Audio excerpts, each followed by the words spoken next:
ಹಾಕಿದ್ರೆ ಮತ್ತೆ ಮಾಡಿದ್ರೆ ಅವನ್ನೆಲ್ಲ ಸ್ಯಾಕ್ ಡೌನ್ ಮಾಡಿ ಪಾಸ್ ಮಾಡ್ಕೋಬೋದಾ? ಯಾಕಂದ್ರೆ ಇತಿಹಾಸ ಹಂಗದಿತ್ತು. ಬಿ ಜೆ ಪಿ ಇತಿಹಾಸ ಏನಪ್ಪ ಅಂದ್ರೆ ಒಂದೆಲ್ಲ ಯಾವುದೇ ರೀತಿಯ ಹುಕ್ಕಾರು ವಾಮರ್ಗಾಗಲಿ ಸಳಮರ್ಗಾಗಲಿ ಯುದ್ಧದಲ್ಲಿ ಗೆಲುವು ನಾವು ಮುಖ್ಯ.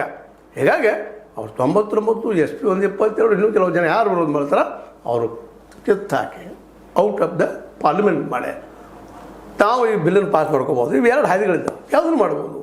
ಇದೊಂದು ರೀತಿಯಿಂದ ಪಾರ್ಲಿಮೆಂಟ್ ಸಿಸ್ಟಮ್ಗೆ ದೊಡ್ಡ ಅಪಮಾನ. ಆದರೆ ಇಲ್ಲಿ ಆದಂಥದ್ದು ಈಗಾಗಲೇ ಇಲೆಕ್ಷನ್ ಕಮಿಷನ್ ಸಲುವಾಗಿ ಕಮಿಷನರ್ ಆಯ್ಕೆ ಮಾಡೋ ಸಲುವಾಗಿ ಆದಂಥ ಘಟನೆ ನೆನಪು ಮಾಡಿಕೊಂಡಾಗ ಇದು ಮಾಡೋ ಸಾಧ್ಯತೆಗಳಿದ್ದಾವೆ.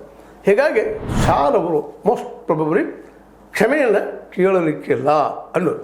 ಆದರೆ ಇನ್ನೂ ಕೆಲವರು ಹೇಳ್ತಾ ಇದ್ದಾರೆ, ಇಲ್ಲ ಸರ್ದಾರ್ ವಲ್ಲಭಭಾಯಿ ಪಟೇಲರ ಇವರು ಫಾಲೋವರ್ಸು, ಅವರು ಯಾವ ರೀತಿ ಫಾಲೋ ಮಾಡಬಹುದು ಅನ್ನೋದು ಬಿ ಜೆ ಪಿಯಲ್ಲೇ ಕೆಲವು ಜನರ ಅಭಿಪ್ರಾಯ. ಕ್ಷಮೆ ಕೇಳೋದು ಏನಿಲ್ಲ ಅನ್ನುವಂಥದ್ದು ಕೇಳ್ತಾರಾ? ಕ್ಷಮೆ ಕೇಳಿಕೊಂಡು ಇಲ್ಲ ಮಕ್ಕಳುಗಳಂಥ ದಾಳಿಗೆ ನಾನು ಅಥವಾ ನಮ್ಮ ಪೊಲೀಸ್ ಕಮಿಷನರ್ ಹೊಣೆಗಾರರು ಅಂತ ಹೇಳ್ತಾರಾ? ಇಲ್ಲ ಆಗಿದ್ದು ಎಲ್ಲ ಘಟನೆಗಳು ನಾವು ಕ್ಷಮೆ ಕೇಳ್ತಾರೆ ಅಂತ ಹೇಳ್ತಾರಾ? ಇವತ್ತಿನ ದೊಡ್ಡ ಅತ್ಯಂತ ಪ್ರಮುಖ ಪ್ರಶ್ನೆ.